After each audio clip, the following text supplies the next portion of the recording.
Hi friends, we're having our apple dryer repaired today. The fan is running, but the air coming out is cold.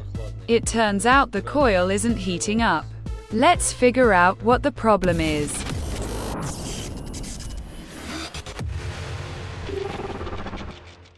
Here's the full name of the device. It's called the Volga 9. To disassemble the case, you need to remove 4 black plugs and then unscrew 4 screws. I found the problem and will show you now. I set the multimeter to measure AC voltage.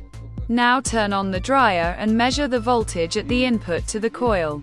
As the multimeter shows, we have 238 volts at the input to the coil.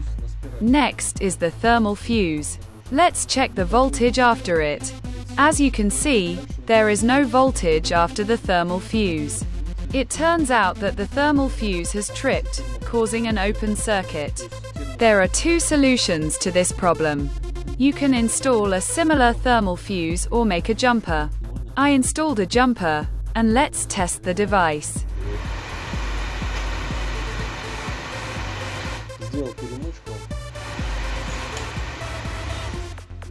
Let's increase the temperature. Now you'll see warm air, but be careful because the coil is under high voltage. The coil is now heating up and blowing warm air. Now you need to reassemble and check again. Yes, now it's blowing hot air. Everything's working. That's all for now, friends. I hope this video was helpful. Subscribe and see you in the next video.